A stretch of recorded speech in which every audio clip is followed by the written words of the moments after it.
우리 하나님 말씀은 마태복음 25장 13절에서 1절에서 13절입니다. 마태복음 25장 1절에서 13절 말씀입니다. 말씀 봉독하겠습니다.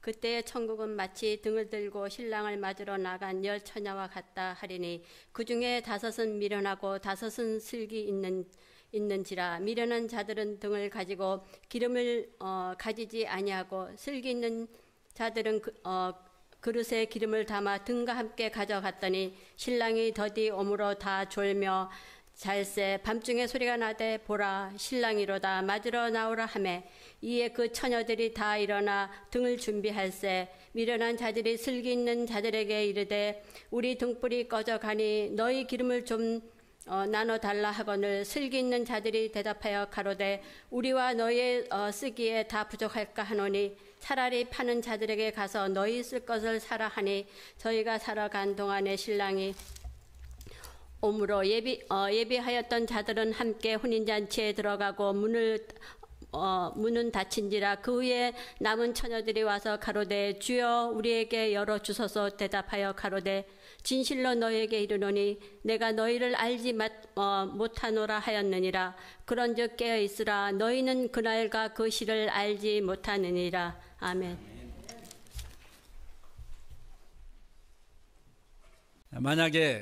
만약입니다. 내일 한국에 3박 4일 다녀올 계획이 있다. 그러면 오늘 저녁에 가서 뭐 하시겠습니까? 짐 싸야 되겠죠. 준비해야 된다는 것입니다. 준비 없이 그냥 내일 3박 4일 한국 가는데 아무 준비 없이 가는 사람 없습니다. 옷가지라도 준비하고 가겠죠. 우리 11월 3일부터 대신방인데 저는 지금 대신방 기도하면서 준비하고 있습니다.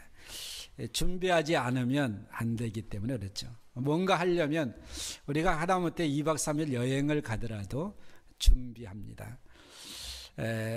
준비하지 않으면 여러 가지 불편한 점이 많기 때문에 그렇죠. 오늘 본문 말씀도 마찬가지 준비에 관련된 내용이거든요. 10처녀 비유입니다. 이 말씀은 우리가 너무 잘 아는 비유의 말씀이죠. 주님께서 십자가의 그 고난을 3일 앞에 두시고 감람산에서 강해한 내용의 일부분입니다. 그런데 이 배경을 가지고 있는데 사실은 마태복음 24장과 25장은 같은 맥락의 말씀이고요.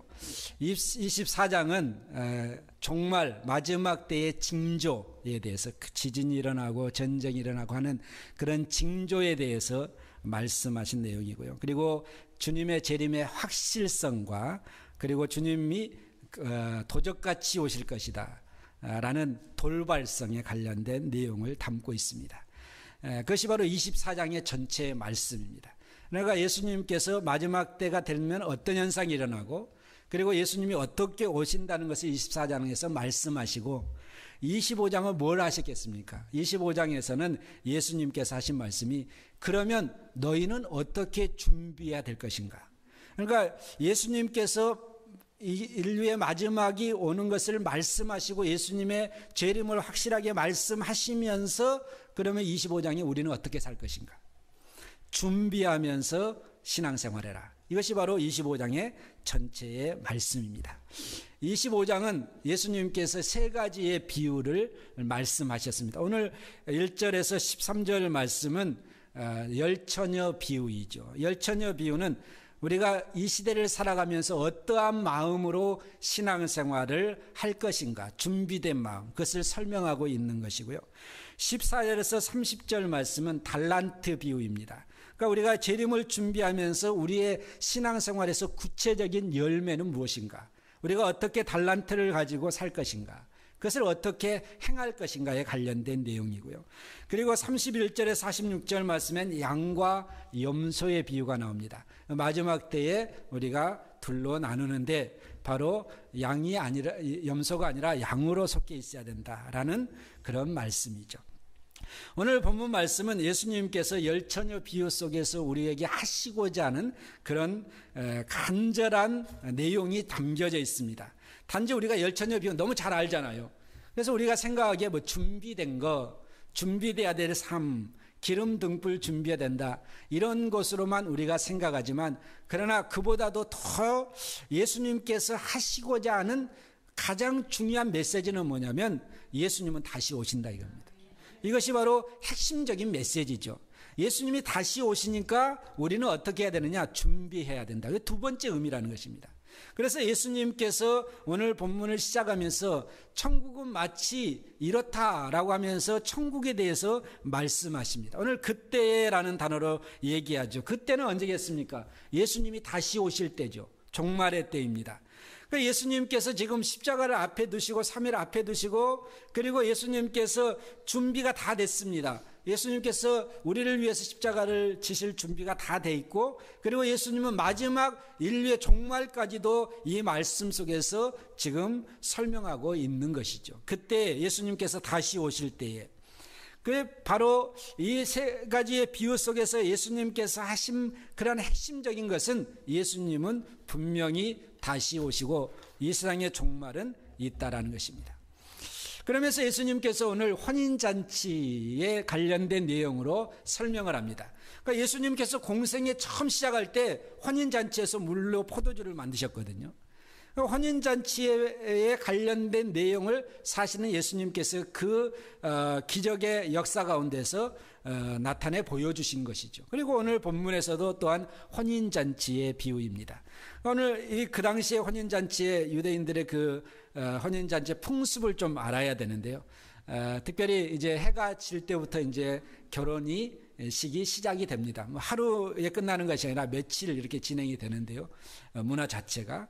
근데 본래 이제 신랑이 신부 집에 가가지고 거기에서 종교의식적인 것을 행하고 난 다음에 신부와 그리고 신부 들러리와 함께 자기 집에 가서 이제 혼인 잔치가 시작이 되는 거예요.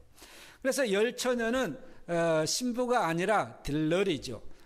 신랑을 맞을 수 있는 들러리예요. 오늘날은 신랑은 예수님이시고 신부는 바로 또한 모든 이게 10명의 처녀, 이것은 우리 성도들을 가르친 하나의 상징적인 말씀입니다. 그런데 이제 신랑이 언제 올 줄 모르니까 이제 해가 지고, 그리고 이제 저녁이 되니까 이제 기름 등불을 준비해서 신랑이 올 때까지 기다리는 것이죠. 문 앞에서 신랑이 오면 이제 기쁨으로 신랑을 맞이해서 집으로 이제 들어서 거기서 간단한 예식을 통하고 난 다음에 이제 모든 사람이 신랑 집으로 가는 것이죠. 신랑이 오는데 언제 올 줄 모르는 거예요. 시간을 그 당시에 뭐 요즘같이 시계가 있어가지고 내가 몇 시까지 가겠다 이것도 아니기 때문에 이제 언제 올 줄 모르니까 오는 거는 확실한데 기다리는 것입니다. 여기에서 이제 기름과 등불에 대한 예수님의 비유의 말씀이 나오죠. 그러니까 기름과 등의 의미는 무엇인가? 신학적으로 여러 가지 해석이 있지만 간단한 해석은 이것입니다. 먼저 등은 바로 하나님의 말씀이라는 것입니다. 왜냐하면 시편 119편 105절 말씀에 보면 주의 말씀은 내 발의 등이요 내 길의 빛이니이다. 그러니까 하나님의 말씀이 등이라는 거예요. 그러니까 여기에서 우리가 종말을 살아가는데 우리가 이렇게 예수님께서 이 비유 말씀을 하는 것은 우리가 이 시대일수록 예수님의 시대가 가까울수록 재림이 가까울수록 우리는 어떻게 하느냐면 말씀 가지고 살아야 된다는 거예요. 말씀 안에서 살아야 된다는 거예요. 그런데 여러분 한번 생각해 보세요. 나는 일주일 살면서 얼마나 하나님의 말씀에 가까이 갔는가? 얼마나 하나님의 말씀을 펴고 그 말씀을 또한 내가 묵상하고, 복 있는 사람은 주의 말씀을 주야로 묵상하는 자라고 그랬는데, 한번 일주일 동안 살면서 여러분 한번 내 자신을 한번 생각해 보세요. 이거 그냥 듣고 마는 것이 아니라 정말 나는 등까지도 준비하지 못한 사람이지 않는가? 오늘 예수님께서 10처녀 중에서 5처녀는 슬기롭고 5처녀는 미련하다고 했습니다. 미련한 5처녀는 등만 준비했습니다. 그런데 오늘날 성도들은 이 등도 준비를 못하는 그러한 모습을 너무나 많이 갖추고 있죠. 하나님 말씀 모릅니다. 잘. 그러니까 우리가 하나님의 말씀 가운데 산다는 것이 얼마나 중요하다는 것을 알 수 있는 것이죠. 기름은 성령님을 얘기하죠. 그래서 성령의 기름 부음. 성경에 보면 그런 성령님에 관련된 내용으로 기름에 관련된 그런 비유들을 많이 합니다. 그래서 성령 충만한 삶, 성령을 쫓아 행하는 삶을 설명하고 있는 것입니다. 그 열 처녀 가운데 슬기로운 다섯 처녀와 그리고 미련한 다섯 처녀, 이 두 가지로 나누어졌습니다. 그런데 이 사람들의 공통점과 그리고 차이점이 있습니다. 이 차이점은 딱 하나인데 공통점은 많아요. 이 슬기로운 다섯 처녀와 그리고 미련한 다섯 처녀는 공통점이 뭐였냐면, 첫 번째 공통점은 바로 신랑을 맞이하기 위해서 다 기다렸다는 것입니다. 10명 다. 그러니까 슬기로운 다섯 처녀나 미련한 다섯 처녀나 신랑을 기다리는 것은 똑같다는 거예요. 우리가 교회 안에서 신앙생활하는 모든 사람들이 예수님이 다시 오신 것을 고대하는 것은 다 똑같을 줄로 믿습니다. 이게 다 공통점이에요. 그들은 이미 자격을 갖춘 사람입니다. 그리고 신랑이 오기를 다 기다리고 있는 공통점이 있어요. 그리고 그만큼 이렇게 선별되었다는 것입니다. 10명 다. 우리가 교회로 따지면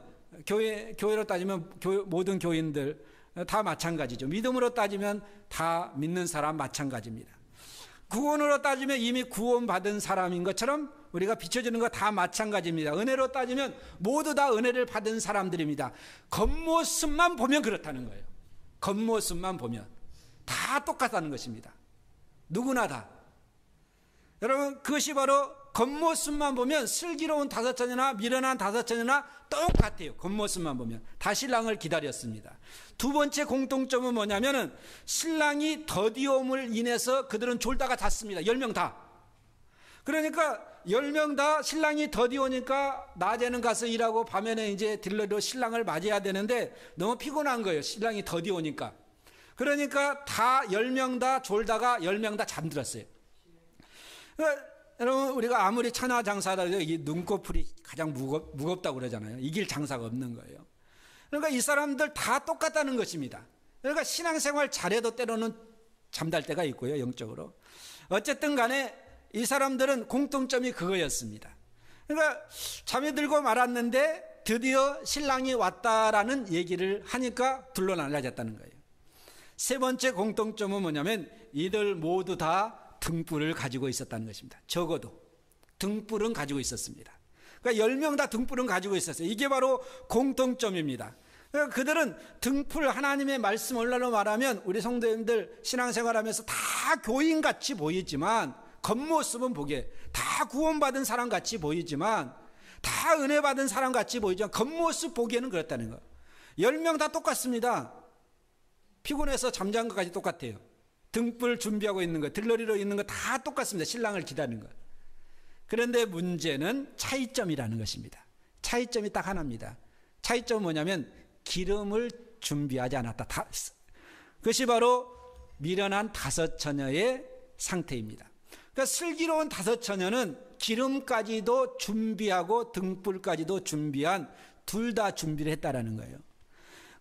그런데 바로 미련한 다섯 처녀는 등불만 준비하고 기름은 준비하지 않았다는 거예요. 등불이라는 것은 우리의 겉모습의 화려한 신앙의 모습일지도 모르겠습니다. 영적인 능력을 상실한 그러한 겉모습만 화려한 바리새인과 서기관들과 그리고 대제사장과 그리고 제사장, 오늘날로 말하면 목사들이죠. 다 똑같은데 겉모습만 그렇다는 거예요. 영적 능력이 상실됐다. 오늘날 우리의 문제가 바로 이런 문제가 아니겠습니까? 그런데 여기에서 우리가 생각해 볼 수 있는 것은, 그런데 예수님께서 와셨을 때 문제가 나타났다는 거예요. 그 전까지는 문제가 없었습니다. 다 똑같이 보였습니다. 신랑이 딱 나타났을 때 문제가 비춰지기 시작했다는 거예요.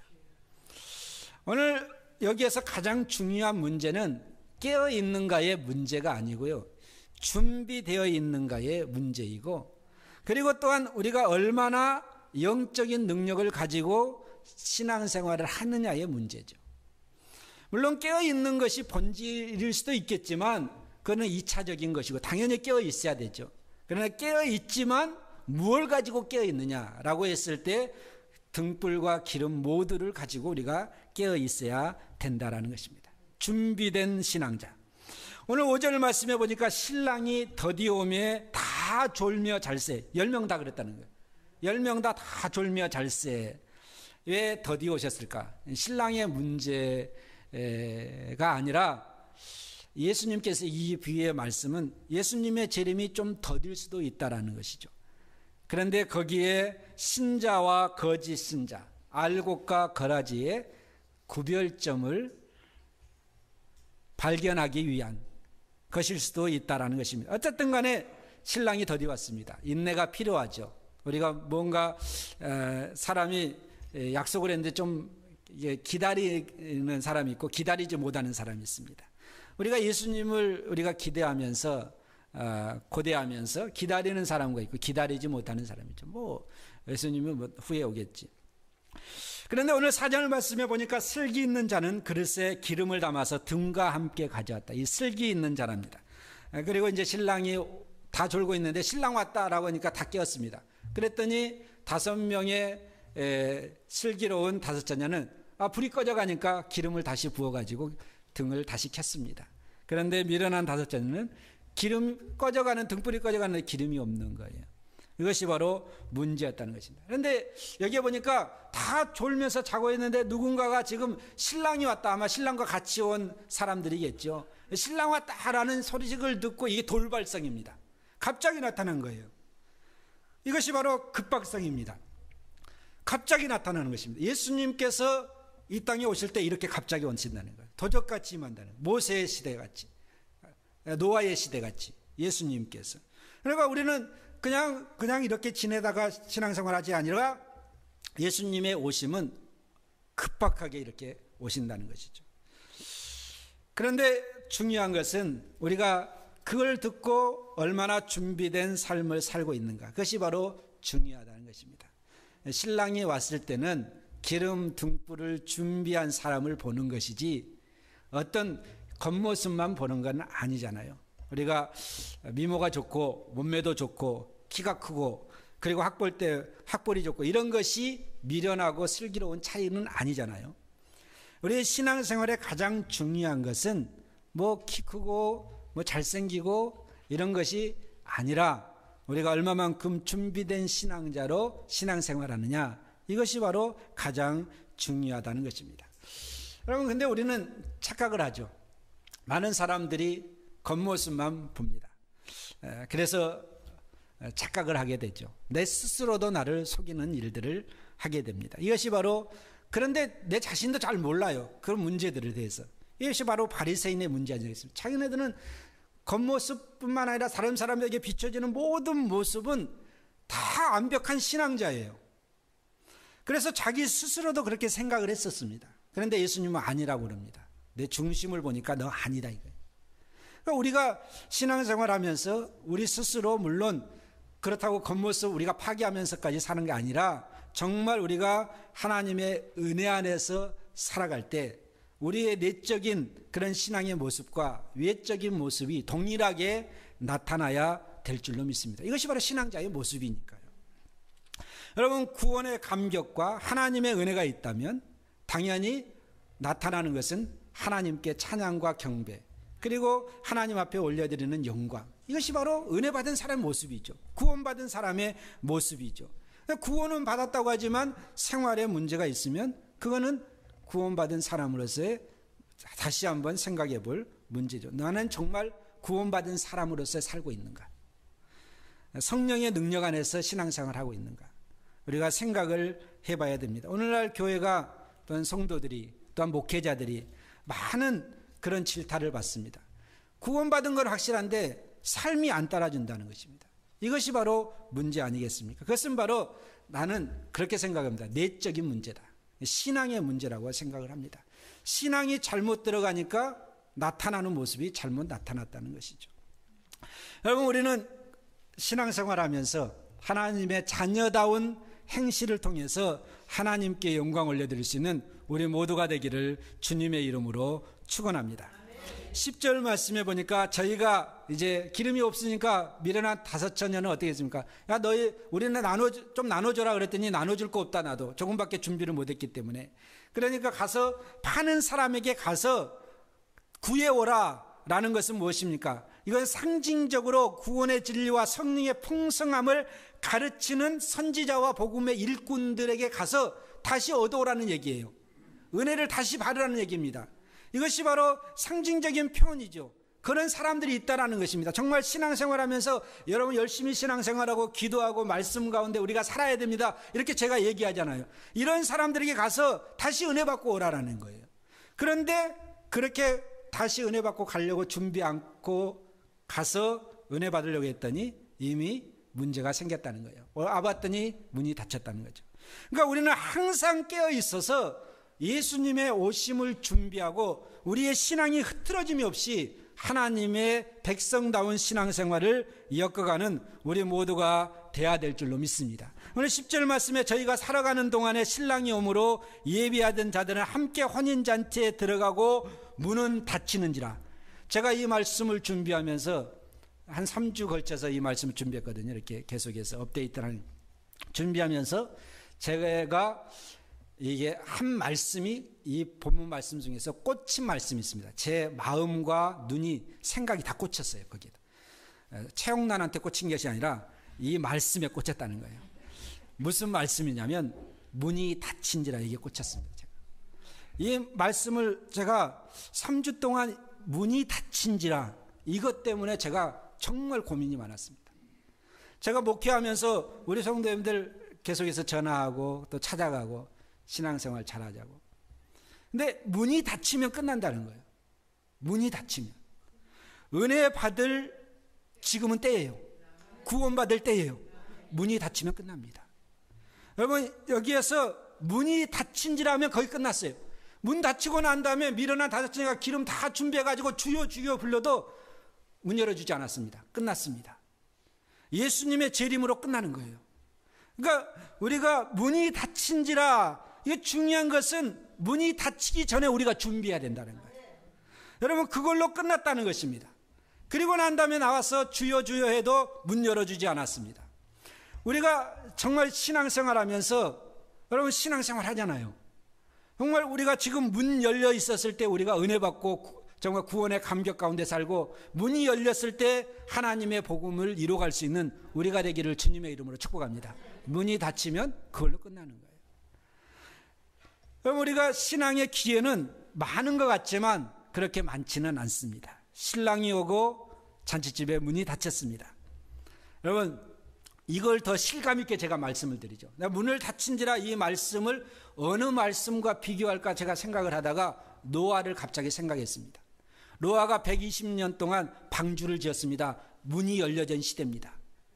그런데 나중에 노아가 이제 방주 120년 동안 방주를 다 짓고 난 다음에 하나님의 명령에 따라서 동물들 다 모으고 방주로 들여보내고 그리고 하나님께서 야 문 닫아라. 그걸로 끝났습니다. 문 닫으니까 홍수가 이제 비가 내리기 시작하고 40주야를 그리고 이 땅이 홍수 시대 역사적으로 홍수 시대가 있었잖아요. 홍수 시대로 멸망이 당했습니다. 그런데 사람들이 그때서 정신을 차리고 노아의 방주에 가서 야 문 열어달라 했을 때 그건 끝난 거예요. 여러분 우리가 일상에 지금 살아가면서 예수님께 좀 더디 오시죠. 이 더디 오심이 축복입니다. 왜냐하면 열려져 있는 시대이기 때문에. 믿습니까? 열려져 있는 시대에 기도 많이 해야 되고요. 열려져 있는 시대에 하나님을 찬양 많이 해야 되고 열려진 시대에 우리가 은혜 받아야 되고 열려진 시대에 말씀 봐야 되고 열려진 시대에 우리가 전도해야 돼요.